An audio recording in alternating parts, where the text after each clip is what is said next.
Herkese merhaba. Bugün Liza Eldridge'in çıkardığı rujların ilk izlenimi videosunu çekiyorum. Aslında 2 hafta önce elime geçti bu rujlar ama ilk böyle videonun karşısında açmak istedim bunları. O yüzden çok sabırsızım. 2 haftadır bir türlü vakit bulup bunu çekemedim. Bugün cumartesi olduğu için rahat vaktim var, çekebileceğim. Bu rujlar aslında Kasım sonu gibi falan çıktı. Yani haberi görür görmez hemen gidip üçlü setini satın aldım. Çünkü Liza Eldridge benim gerçekten hani YouTube'da ilk izlediğim isimdi diyebilirim. Çok büyük bir fanıyım ben. Videolarını ilk yüklemeye başladığı zamandan beri izliyorum. Bazı videolarını belki 50 defa falan seyretmişimdir. En sevdiğim makyaj artisti de o diyebilirim. O yüzden onun çıkardığı bir makyaj ürününü almak benim için de çok anlamlıydı. Makyaj yapmayı da ondan öğrendim diyebilirim yani. Bütün makyaj tekniklerini, her şeyi ondan öğrendim. O yüzden benim için ayrı bir yeri var Liza Eldridge'in. Bu çıkardığı lipstikler anında sold out oldu. Tükendi. Bitti maalesef. Fakat söylediğine göre tekrar geri getirecekmiş. Yani önümüzdeki aylarda tekrar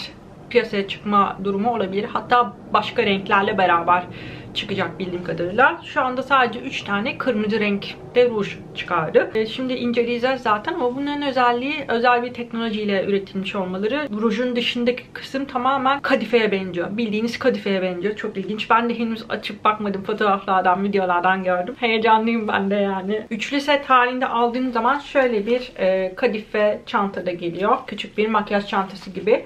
Ben çok beğendim, kalitesi çok güzel, dikişleri falan hiç belli olmuyor, çok kaliteli yapılmış.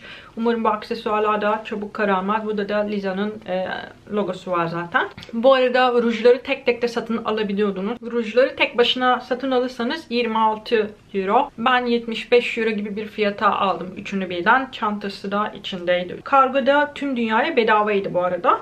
Tabii Türkiye'ye kozmetik yasağı olduğu için ben abim Dubai'de yaşıyor, ona gönderttirdim. Daha başıma çok komik şeyler geldi. Abim bana neden ruj geldi ki deyip paketi başkasına vermiş. O bayağı bir kriz yaşadık ve kime verdiğini de hatırlamıyordu yani.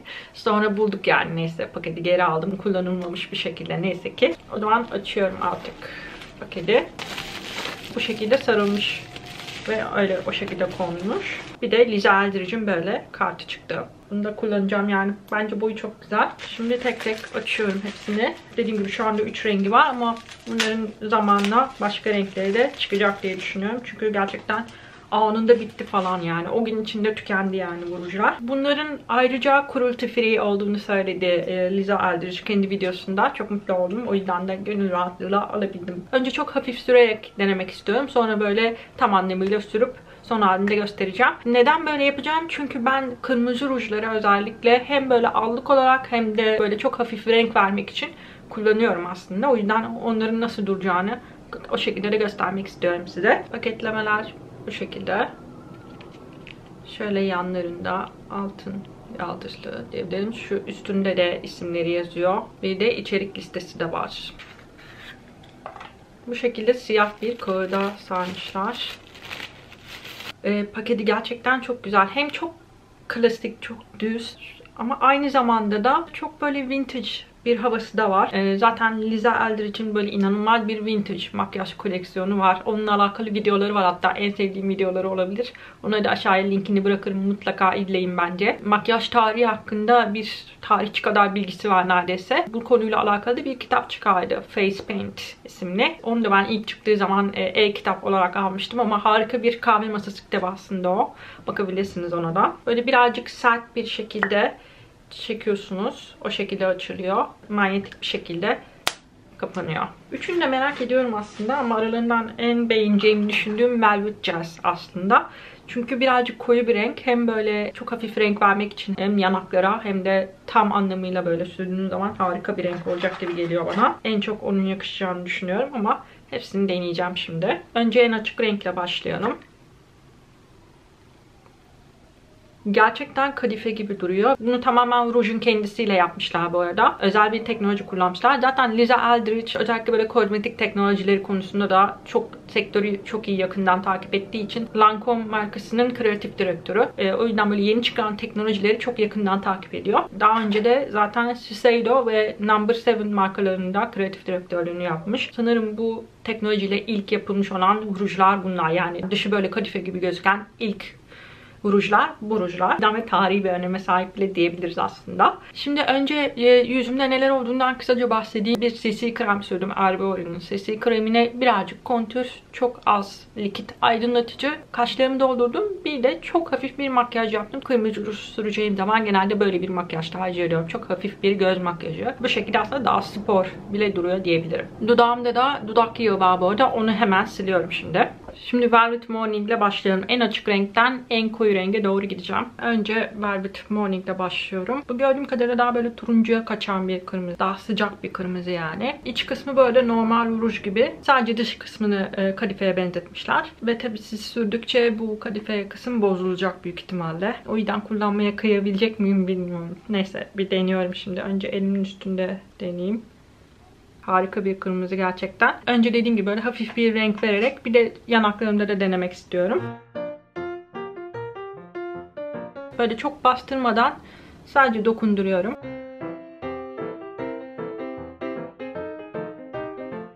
Ve parmaklarımla dağıtıyorum.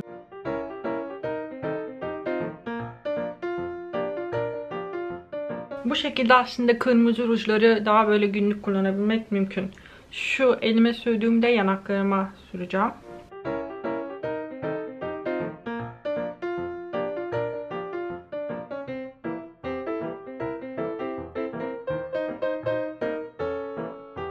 Bu şekilde daha böyle bütünlük sağlayabiliyorsunuz. Gördüğünüz gibi bu aslında çok böyle günlük bir makyaj oldu.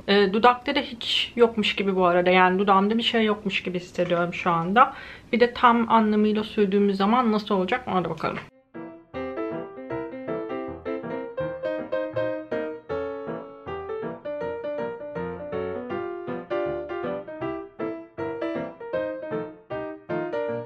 Çok kolay bir şekilde sürülüyor. Benim en şaşırdığım şey dudakta hiç hissedilmiyor olması. Yani dudağımda ruj varmış gibi hissetmiyorum. Gerçekten çok hafif ve çok ince yapılı. Kulak pamuğuyla düzelteceğim. Daha böyle daha soft bir görüntü olacak. Bu kadar keskin hatlı olmayacak. Tabii sizin böyle dudaklarınızı biraz büyütmeye ihtiyacınız varsa kalemde kullanabilirsiniz buna uygun.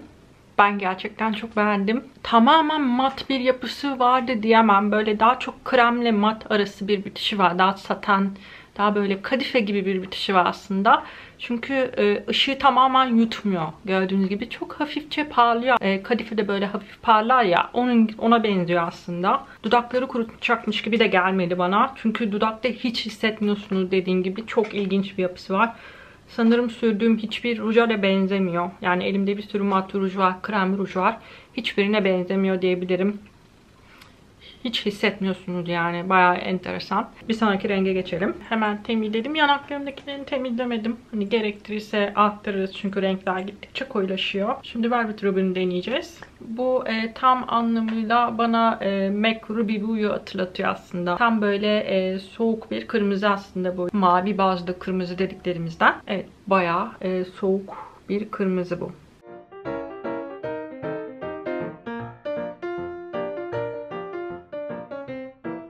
Çok güzel bir renk bu. Bayıldım renge. Birazcık daha pembelik içeren, daha böyle mavilik içeren bir kırmızı. Ben özellikle bu renkleri böyle sürmeyi seviyorum. Böyle bastırarak sürmektense böyle hafifçe sürerek parmağımla dağıtmayı çok seviyorum. Bu şekilde aslında dediğim gibi daha günlük oluyor. Şimdi bir de tam rengini verecek şekilde süreceğim.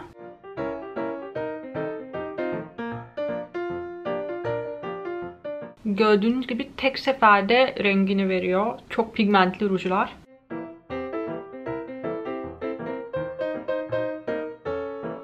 Bu sanırım herkese yakışacak bir renk. Buna da hayran kaldım gerçekten. Dediğim gibi MAC Ruby Blue'ya çok benziyor bence. Ama ondan daha kremsi bir yapısı var. O kadar mat bir yapısı yok. Sürümü tam anlamıyla krem rujlara benziyor. Mat rujlara kesinlikle benzemiyor. Ama dudakta daha mat bir duruşu var gördüğünüz gibi. Şunu da hemen belirteyim aklıma gelmişken. Yağlı bazlı bir temizleyiciyle çıkardım. Hani normalde böyle mat rujları çıkartınca böyle dudaklarınız çok fazla kurur ya. Bunda öyle bir şey olmuyor. Şimdi Velvet Jazz'ı da deneyelim. Bu benim en merak ettiğim renk bu arada. En bana yakışacağını düşündüğüm renk de bu. Daha böyle koyu kahveye kaçan bir kırmızı. Daha böyle gotik bir renk bence. Daha böyle toprak tonlarına kaçan bir rengi var. Yani kahve kırmızı gibi diyebiliriz. Ama ne çok kahve ne çok kırmızı ne de çok böyle müdüm güzel bir renk olmuş bu da. Şimdi yine önce hafifçe sürünce nasıl oluyor onu görelim.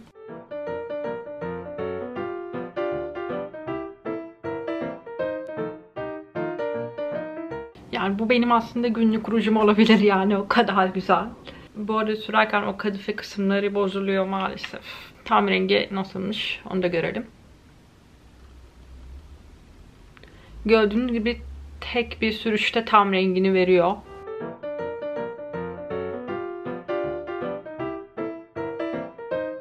Bu tip renkler aslında formüle edilmesi zor olan renkler. Çünkü genelde daha böyle parça parça durabiliyor dudakta. Ama bunda hiç öyle bir problem olmadı. Tek seferde gördüğünüz gibi rengini verdi. Bence aralarında en kadifeye benzeyen renk de bu arada. Tacımla ne kadar uyuştuğunu da görebilirsiniz. Bu renkte sanırım kendime en çok yakıştırdığım renk oldu. En çok hangisini beğendiğiniz renklerden aşağıya yorum olarak yazarsanız sevinirim. Şimdi son fikirlerimi toparlayayım isterseniz rujla alakalı. Gördüğünüz gibi böyle kremsi yapıda ama mat bitişli rujlar bunlar.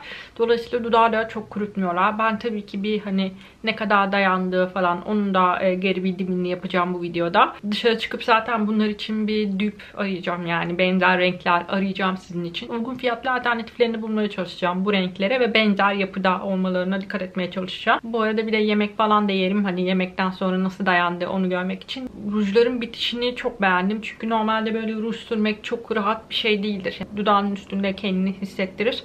Bunlarda öyle bir problem yok. Yani kesinlikle dudağın üstünde hissetmiyorsunuz. Bu kadar pigmentli olmasına rağmen bu kadar ince yapılı başka bir rujum olduğunu da düşünmüyorum. Yani onlar daha böyle kendini hissettiriyor en azından yapı olarak. Bunda öyle bir şey yok. Çok hafifler dudakta gerçekten. En dikkatimi çeken özellikleri bu oldu aslında. Renkler zaten muhteşem bence, renklere diyecek hiçbir laf yok. Dediğim gibi bunların daha farklı renkleri de gelecek zaten çok büyük ihtimalle. Çok fazla talep var bu rujlara karşı. Ben o zaman daha rahat bir şeyler giyip dışarı çıkayım. Bu rujlara bir alternatif arayayım sizin için.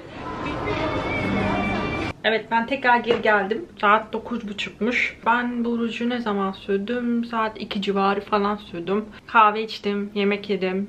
Bayağı bir su da içtim. Hala iyi durumda yani. Sadece iç taraflardan biraz silinmiş. Bu arada transfer oluyor. Onu da belirteyim. Hatta şöyle görebilirsiniz. Likit mat rujlar gibi böyle mühürlenmiyordu daha. Ben bu rujlara alternatif aradım aslında. Bayağı bir yere de gittim. 4-5 farklı dükkana gittim yani en azından.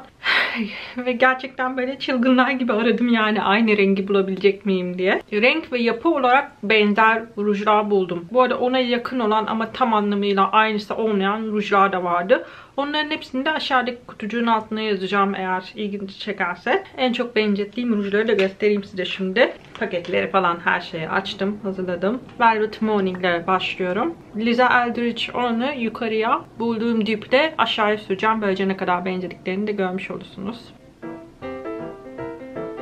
Bulduğum düp ise Absolute New York markasının mat sticklerinden Cadmium Red rengi. Bunu gerçekten çok beğendim. Elimin üstünde denediğimde. Şimdi de dudakta deneyelim.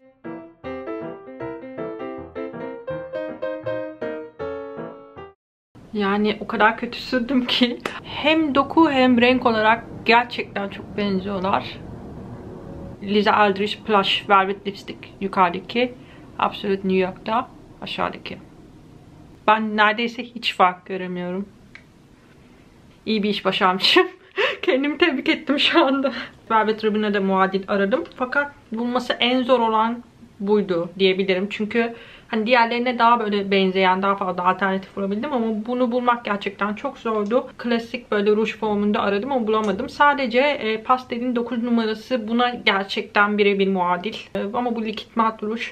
Eğer bu tarz rujları sevmiyorsanız o zaman bunu da çok beğenmezsiniz. Elimde MAC Riribu ruju da var bu arada. Riribu zaten biliyorsunuz Ruby Woo'nun Rihanna tarafından yeniden tasarlanmış haliydi. Ruby Woo ve Riribu neredeyse birebir aynı. Sadece Riribu birazcık daha sıcak ona göre. Yani o kadar soğuk alt tonu değil. Elimdeki Riribu ile beraber swatchladım. Çok benzediğini söyleyebilirim. Yani hem elde hem dudakta gerçekten çok benzettim ben. Ama MAC cruelty free olmadığı için onu sadece dipnot olarak söylüyorum. Ama aklınızda bulunsun, eğer elinizde Ruby Woo veya Riribu rujları varsa o da gerçekten Velvet Ribbon'a neredeyse birebir muadil diyebilirim.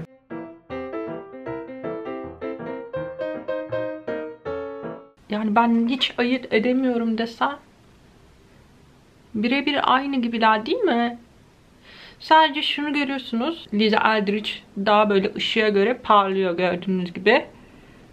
Ama renk birebir aynı yani. Bunda da iyi bir iş çıkarmışım yani, takdir edersiniz beni herhalde. Evet, Velvet Jazz.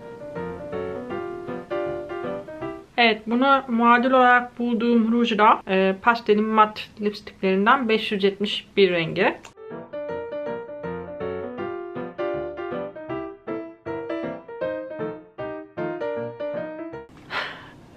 Ya hepsinin böyle nokta atışı kadar iyi olması. Bu gerçekten doku olarak da çok benziyor. Yani bu da o kadar mat değil. Hafif bir parlaklık var gördüğünüz gibi ama genel olarak mat bitişli diyebilirim. Kesinlikle ayırt edemiyorum yani bu ikisini gördüğünüz gibi. Çok başarılı bence. Bayağı iyi bir iş çıkarmışım. Kendime şaşırdım şu anda. Çünkü o kadar emin olamadım aslında aldıklarımdan ama elde en çok, yani elimde en çok benzettiklerimi aldım ve dudakta gerçekten neredeyse birebir aynı hepsi. Işığı kapattıktan sonra da bir görün istiyorum. Gördüğünüz gibi